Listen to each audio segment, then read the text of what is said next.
Le storytelling, c'est une pratique complètement naturelle. On raconte des histoires en permanence et on réfléchit en permanence avec des histoires. C'est comme ça qu'on vit le monde, c'est comme ça qu'on fait sens du monde. Mais finalement, le storytelling, c'est inné chez chacun d'entre nous.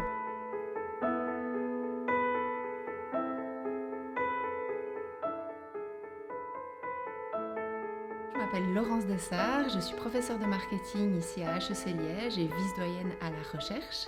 Je m'intéresse principalement au marketing digital, à la gestion de la marque et à l'engagement du consommateur. Le storytelling, ce n'est rien d'autre en fait que la narrativité, donc une technique qu'on utilise pour raconter des histoires finalement, qu'on va appliquer au marketing et à la communication d'une marque. Principalement des gens qui soit font déjà du marketing ou de la communication, voire même de la vente, ou des gestionnaires de projets, voire encore des personnes qui sont à un niveau un petit peu plus stratégique dans l'entreprise. Alors la formation est toujours composée d'une partie plutôt théorique où on va voir les grands principes de la narrativité, les différents éléments de cette technique du storytelling et puis on va mettre en pratique. Donc les apprenants vont avoir l'opportunité d'analyser des publicités qui utilisent le storytelling et de réfléchir à comment ils peuvent intégrer ça dans leur entreprise. Je veux dire, c'est la première demi-journée. Et sur la deuxième demi-journée, donc l'après-midi, on va s'intéresser au storytelling appliqué à la durabilité. Donc on sait bien que c'est particulièrement important de mettre en place des principes, des actions, des valeurs de durabilité dans les entreprises de nos jours. Néanmoins, on peut très vite se confronter à la problématique du greenwashing. Et donc c'est important d'avoir une réflexion vraiment profonde et stratégique sur la durabilité en entreprise, et puis après, de déployer cette même réflexion stratégique dans la façon dont on communique la durabilité. Et c'est là que le storytelling est vraiment un outil très très puissant, puisqu'il permet vraiment de véhiculer cette authenticité, ces émotions qui sont très importantes dans la communication de la durabilité.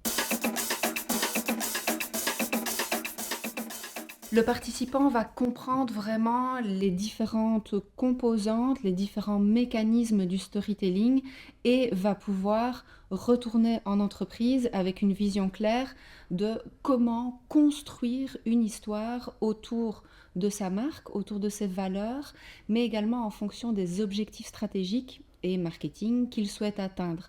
Donc ça va être une sorte de toolkit de communication finalement que le participant va pouvoir déployer pour créer du contenu vidéo, audio, texte, visuel par après en entreprise, donc pour déployer finalement une stratégie de contenu. Une des façons les plus riches dont on peut mettre en place le storytelling, c'est via du contenu vidéo, puisque on va travailler un petit peu plus les cinq sens et le contenu va être un petit peu plus riche, plus étoffé que simplement du texte ou une image seule.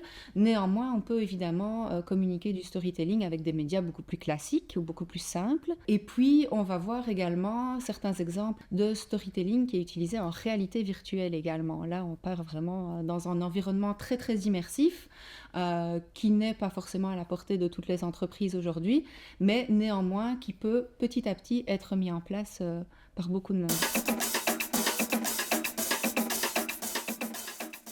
Avec les outils qu'on a de nos jours, on peut très très facilement créer des vidéos avec un bon storyboard. En fait, c'est ça l'histoire, hein, c'est de créer vraiment, de designer l'histoire de façon assez pointue. Mais dans la technicité de réaliser du contenu de storytelling, on est vraiment aidé par plein d'outils maintenant, des softwares qui peuvent nous rendre la tâche très très facile.